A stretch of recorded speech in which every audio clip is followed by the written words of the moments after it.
Hello, everyone. Thank you for coming. I really appreciate you all coming out. My name is Investigator Tracy Lewis, Tracy Lewis. I am an investigator with the City of Atlanta Police Department Special Victims Unit, COPS Unit. That is C as in Charlie, EOP as in Paul, S, and the FBI Match Task Force. On February the 29th, Atlanta police officers were dispatched to Children's Healthcare of Atlanta in reference to a call of a 15-year-old female that had been reported missing, but they have recently recovered. Myself and my counterpart, Investigator Franklin, we arrived at Hughes Spalding, where we interviewed the young lady in reference to her whereabouts and what had happened with her. She was able to provide details stating that she had been trafficked. She had been reported missing back in February, and this is now when she was reported missing back in December, all the way up until February. She was able to provide us names of the suspects, which were the traffickers, as well as that evening we were able to obtain the identification of one of the traffickers that was holding her.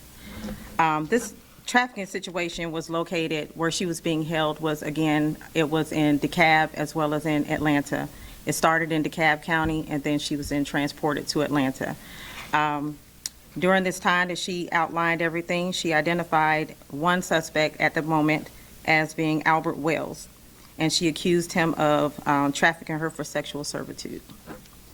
During a forensic interview, she mentioned she was speaking to us about what was going on with her, and she was providing more information. During this interview, the forensic interviewer found out that she remembered a case where she interviewed another young lady who was also a trafficking victim, and she was able to link these two cases together. She then in turn got me in contact with Detective Benton and Detective Marison with the DeKalb County DA's office and DeKalb County Police Department, and from that the investigation began to come together. It was determined during this joint investigation that the victim, as well as possibly 3 other victims, were trafficked by these men that we have in custody at this moment in time. It was determined that these sexual servitude trafficking situations took place in DeKalb County, firmly in DeKalb County, and firmly in Fulton County. At this time, with the assistance of Detective Benton and Detective Marison with the DeKalb County PD's office and DeKalb County DA's office, we established a link to these subjects as well as to the victim. The subjects that we have in custody at this moment in time are Albert Wells, Eugene Smith, Talbot Blunt, and also subsequently during our investigation we determined there was another male that was charged, and his name is Levi Sears. At this moment in time, the main focus that we're having this press conference is to shed light on that we have one more outstanding suspect. That suspect's name is Harold Poole, Harold, P as in Paul, OOLE. If anyone knows the whereabouts of Mr. Harold Poole, please call 911 or either Atlanta Police Crime Stoppers. You can you can call anonymously or for a possible award up to $2,000. The phone number for Crime Stoppers is 404-844-TIPS. 404-844-TIPS.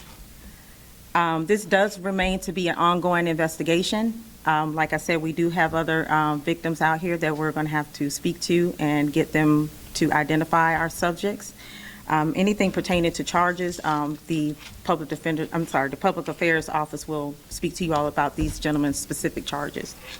I want to take a moment and just want to thank our partners with this investigation and with any other human trafficking investigation that we have. Just want everyone to know that local law enforcement and nationwide law enforcement, we are working together very profusely to stop this trafficking issues that we have in this country. I want to thank for this case specifically DeKalb County DA's office, the DeKalb County Police Department, as well as the Center for Child Advocacy, and the Department of Family and Children Services, and the FBI. Thank you.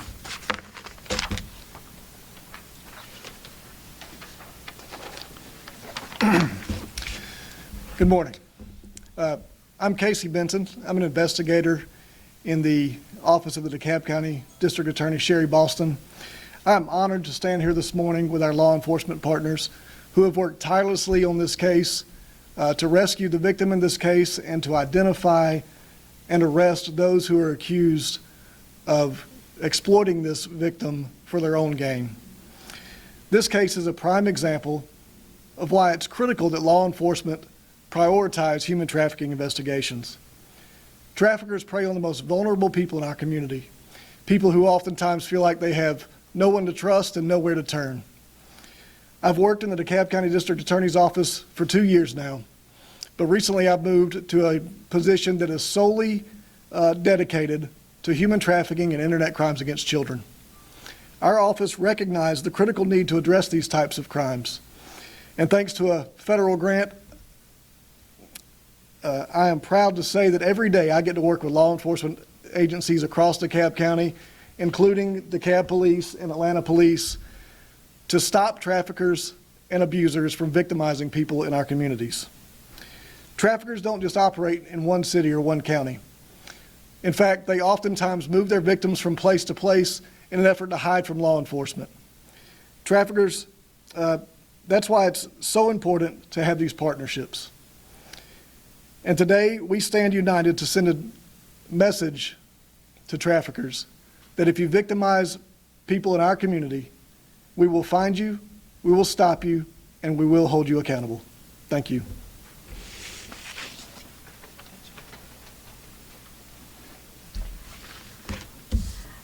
I want to thank you all for coming out today. The last thing I want to make very clear is that this press conference is not just to highlight the accolades of our investigation. This is also to show and shed light on that we're looking for this gentleman, Mr. Harold Poole. He is outstanding. He does have warrants for his arrest pertaining to this case. And then again, if anyone has any information pertaining to Mr. Harold Poole's whereabouts, they can contact 911 or they can contact the Atlanta Crime Stoppers at 404-577-TIPS, and they can remain anonymous. Thank you so much for your time. Yes. Can you give us the ages of the other victims? At this time, I don't have their ages, but they range from ages of 14 to 16 years old. To 16? 16. Investigator, can you walk us through how they would operate? How would they get these victims?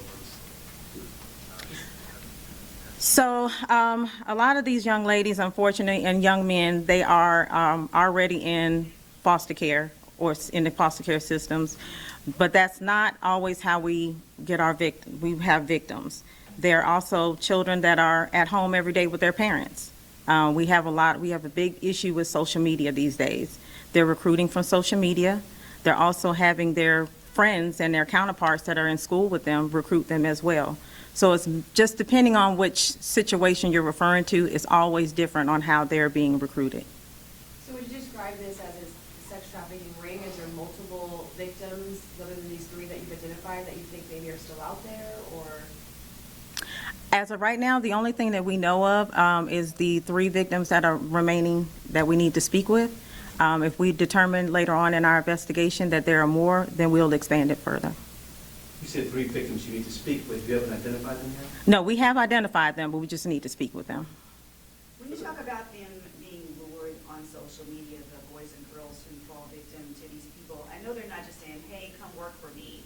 I'm going to put you to work having sex with strangers. What is that message that lures these otherwise, sort of lost or good kids into being victimized this way? How are they targeting them so effectively? So it's like with most of us that were teenagers once upon a time. You lure them in with freedom, partying. They can come and party with them, hang out. A lot of times you have subjects that trying to become their boyfriends. They start off being nice and buying them things and everything, showing them love and affection, and then all of a sudden they have to start proving their love. Or either it turns into a situation to where they just come back one day from getting them something to eat and they just began beating them and and just telling them that they're going to do this. So it's many different varieties of ways that traffickers do these things to these young men and young women. Have these people being held against their will, forced, held in one place, not allowed to leave, or is it? So when it comes down to children, children really don't have the ability to say, like, I want to go or I want to leave. They don't have the means to say, okay, I'm just going to get in a cab or I'm going to leave. They're children. So 18 and below, those are what we consider children. They don't have the ability to just say, I'm just going to leave and that's going to be okay. There also been threats of violence, that if they do return home and they do tell, that things will happen to them. So freedom is not a situation that these people are encountering when it comes down to these traffickers. So it must have been awfully courageous of this 15-year-old to make this decision to call 911. Were you able to give us any insight to what was going through her head to make her say, enough is enough?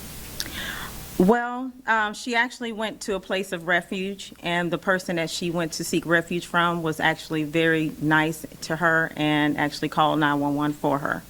And we want to thank her as well. But during this investigation, she was absolutely wonderful. She's a very sweet young lady. She has a big future ahead of her. We just pray that she'll be okay from this. The other part is that she was very, very knowledgeable about what was going on. She made sure that she remembered things and stuff like that. She was excellent. She remembered tag numbers and stuff like that. And it's because she watches crime shows. She told us this because she watches crime shows. So she kind of tried to remember things. So just in case if something happened to her, we will be able to find out who did it and where she was. So these victims were held without the will, but she was able to escape the home to get to a place of refuge to call 911? Yes. Okay. Have any of these suspects showed up on your radar before? No, sir. They have not been. None of these suspects did we have any knowledge about. Are they all Atlanta and DeKalb residents? Do they live further up? So none of them are Atlanta residents per se. One, Mr. Smith, had an apartment here in Atlanta where the victim was being trafficked out of, but however, he has been since evicted from that location, and he was living in DeKalb. But none of them have Atlanta addresses whatsoever. How many locations have you all identified that are being used as trafficking sites? So we have identified specifically 2 locations, one in Atlanta and one in DeKalb County. There are other locations where the young ladies would go and they would have to meet with the parties, such as truck stops, gas stations, inside stores, and things like that, to where they would have to service these gentlemen for sexual pleasures for money. Last question. Do you have any idea about how long they had, this group had been doing this, beyond the most recent case of the 15-year-old? No, we don't. All right, thank you, everyone. Thank you.